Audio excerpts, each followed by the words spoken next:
Hello friend, आज के video में हम पढ़ेंगे परसेंटेज के बारे में। परसेंटेज बहुत इंपॉर्टेंट चैप्टर है क्योंकि इसमें क्या होता है कि मैथमेटिक्स में अगर आप कभी देखेंगे एग्जाम्स में तो लगभग 40% जो क्वेश्चन होता है डायरेक्टली इनडायरेक्टली परसेंटेज से कंप्लीट आप कर सकते हैं। तो लगभग 30 to 40% आपके जो मैथ्स का सिलेबस है उसको ये कवर करता है। परसेंटेज को सीखने के लिए हम कुछ कंसेप्ट को समझेंगे। अगर हम कंसेप्ट को समझ गए तो परसेंटेज में समझ लीजिए आपको आ गया। सबसे पहले मैं आपसे एक सवाल पूछता हूँ। मान लीजिए दो बहनें अनीता और रीता,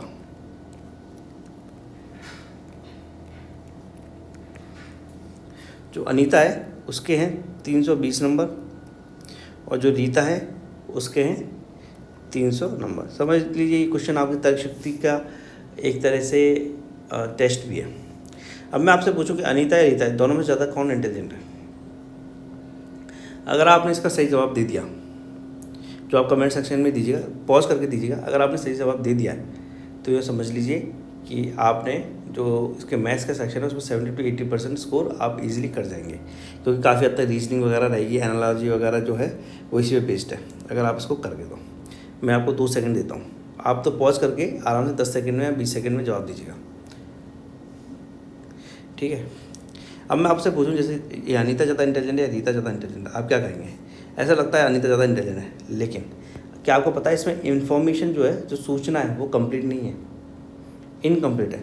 जैसे मैंने आपको ये तो पता है अनीता के 320 नंबर है, रीता के 300 नंबर है, लेकिन ये कितने में से? मान लीजिए 320 नंबर है 400 में से और रीता के 300 नंबर है 360 में से। तो अब परसेंटेज जो है वो हमें बताएगा कि इनमें से इंटेलिजेंट कौन है, जबकि एब्सोल्यूट नंबर क्या थे? 300 और 320। लेकिन परसेंटेज में ये रहता है कि हम ये क्लियरली देख सकते हैं किसके कितने नंबर हैं, क्योंकि अब हमारे पास एक डिनोमिनेटर भी है या हर भी है। अब इसको निकाला कैसे जाता है? देखिए, इसको निकालने का तरीका होता है, अगर ये दोनों संख्या दी हो, न्यूमरेटर यानी अंश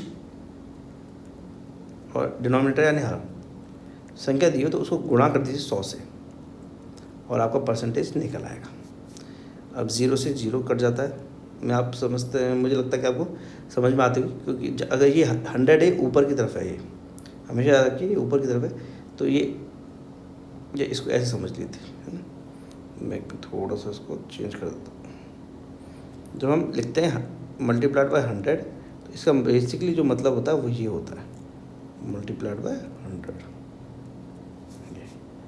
अगर एक ही संख्या लिखी है, अगर ये 100 हमें नीचे लिखना होता तो हम हमेशा ऐसे लिखते हैं 1/100, ना कि सिर्फ एक। अगर एक ही संख्या लिखी है तो ये हमेशा जो न्यूमरेटर में एक तरह से इंक्लूड मानी जाती है। तो ये हो गया। तो आप लिखने का जो तरीका है वो बेसिकली ऐसे 100, 0 से 0 कट जाता है, एक दूसरे 0 से ये दूसरा 0 भी कट जाता है, और ये परसेंटेज 4 अगर 4 से हम देखें तो ये 80 टाइम में ये चला जाएगा। हालांकि इसको करने का एक तरीका और है, तो चलो आपको बता देता हूँ, ज़्यादा अच्छा आसान तरीका है।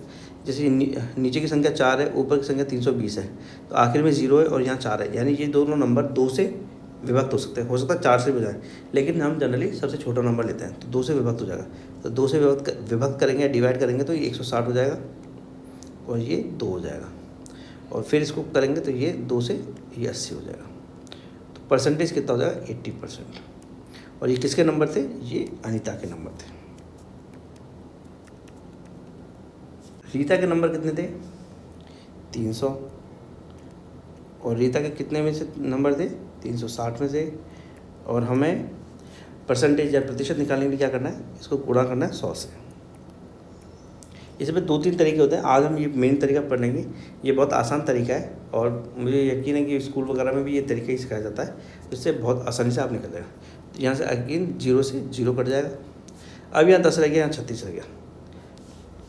अब 0 ठीक है, जैसे वहाँ पर जो था अनीता के मामले में 320/400 था, तो वहाँ 0 था, यहाँ नहीं। तो अब हम फिर देखेंगे, ये 10 भी 2 से चला जाता, 36 भी 2 से चला जाएगा, तो 2 पंजे 10, 2 18।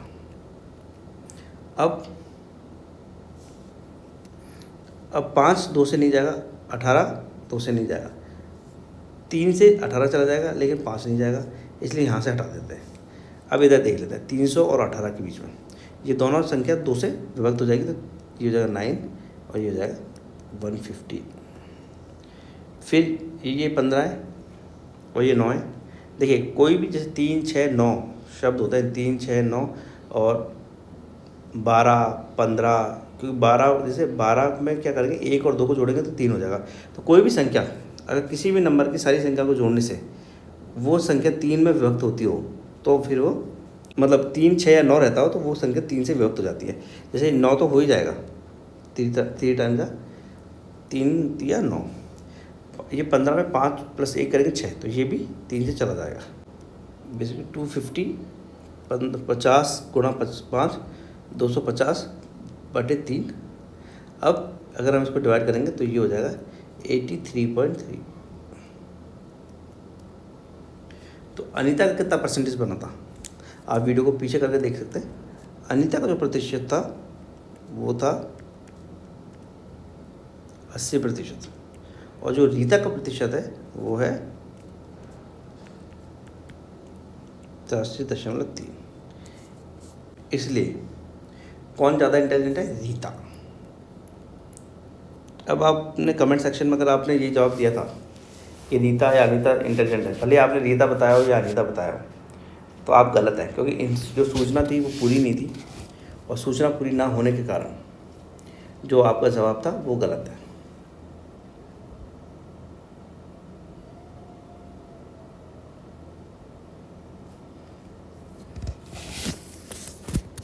अगर हम प्रतिशत की परिभाषा देखें, क्योंकि एग्ज़ाम्स में जनरली ये भी पूछ ली जाती है, तो हम ऐसे समझ सकते हैं प्रतिशत उन भिन्नों का अंश होता है जिनका हर 100 होता है। डिनोमिनेटर हर क्या होता है, इसको लिख लीजिएगा, ये आपका काम आएगा एग्ज़ाम में।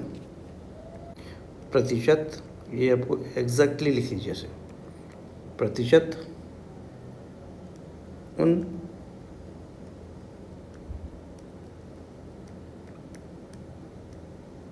भिन्नों का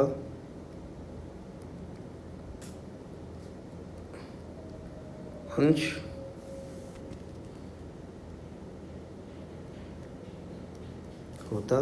होता है जिनका हर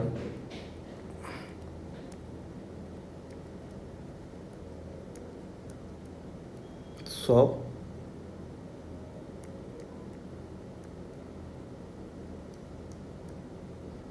होता है।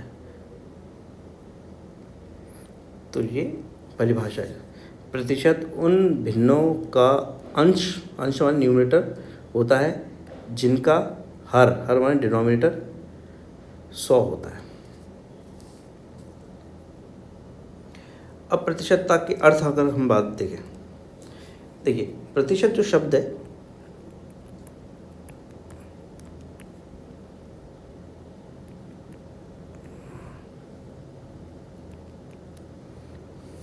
ये लैटिन भाषा का शब्द है। किस भाषा का? लैटिन भाषा का। अगर आपको पता हो तो लैटिन भाषा यूरोप की भाषा थी, जो यूरोप में बहुत पहले बोली जाती थी, अब नहीं बोली जाती।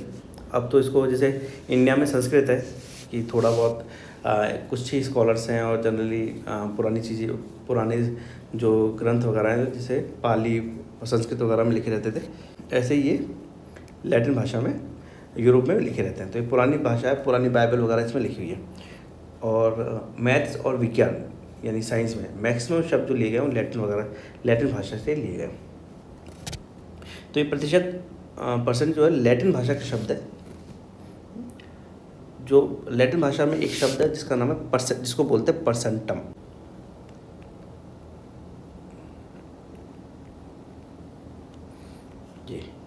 ये लैटिन भाषा का शब्द है। ये क्या है? लैटिन। और ये क्या है? परसेंट क्या है? इंग्लिश। तो जो इंग्लिश में जो परसेंट है, ये परसेंटम लैटिन शब्द है, उससे लिया गया है। इसका अर्थ होता है प्रति 100। प्रति 100 इसको आप लिख लीजिएगा, एग्जाम में जसकता से पूछा जा सकता है। अब आगे चलते हैं। अब मैं आपको जैसे और एग्जांपल देता हूँ। एक रीना है, रीना नाम की लड़की है। उसने मेज पे क्या करा है, टेबल के ऊपर पीले, हरी, लाल और नीली यानी पीली, हरी, लाल और नीली, इस तरह की ईंटें लिए, कलरफुल ईंटें या टाइलें समझिए, और उससे पूरी टेबल को भर दिया उसने। अब उसने क्या करा, जो पीली टाइल्स हैं वो है 14, जो हरी टाइल्स है वो हैं 26, जो लाल टाइल्स है ये है 35, और जो नीली टाइल्स हैं वो हैं 25। तो उसने टोटल अगर आप ये करेंगे तो ये 100 निकलेगा, देख लीजिएगा। तो उससे इतनी टाइल ली, तो अभी परसेंटेज हमें निकालना है। तो आप ये मुझे बताइए कि पीली कितनी परसेंट हुआ। तो 14/100, क्योंकि टोटल टाइल्स 100 है, गुणा 100, कितना हुआ 14%। ठीक है। अगर हरी टाइल्स की बात की जाए तो 26 है, टोटल टाइल्स है ये 100, और परसेंट निकालने के लिए उसको 100 से मल्टीप्लाई किया जाता है, ये 26%। ये परसेंटेज का साइन है, ये ध्यान रखिएगा, ये जो है परसेंटेज का साइन होता है, इसका मतलब प्रति 100। अब परसेंटेज को क्या कई तरीके से लिखा जा सकता है।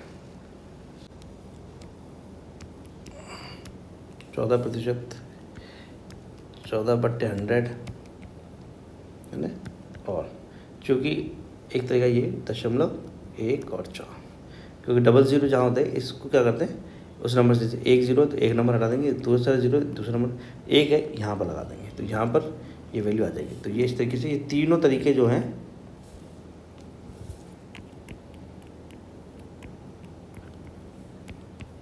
चौदह बटे 100 और 10/4, तीनों तरीके प्रतिशत को लिखने के हैं और तीनों मान्य हैं। ये भी सही है, ये भी सही है, ये भी सही है, आप किसी तरीके से भी इसको लिख सकते हैं। अब मान लीजिए किसी स्थिति में जो प्रतिशत का योग है वो 100 ना हो, तो नीचे वाला योग है वो 100 ना हो, तो क्या करेंगे, उसमें भी कुछ नहीं करना, वो वैल्यू आ जाएगी। जैसे हमने ऊपर देखा ही था, रीता के जो नंबर थे 300 थे 360 में से, तो आपने देखा ही था अगर इसको मल्टीप्लाई करेंगे तो जो परसेंटेज होगी वो 83.3 आ जाएगी। अगर यहाँ पर कोई भी ऐसी वैल्यू है जो 100 से अलग है, माने ये 400 होती तो ये वैल्यू जो थी ये दशमलव में नहीं आती, एक राउंड फिगर आता बिल्कुल। तो इस तरीके से प्रतिशत निकाला जाता है। अब आप इसमें अगर कुछ पूछना चाहते तो पूछ सकते हैं। And thank you, all the best.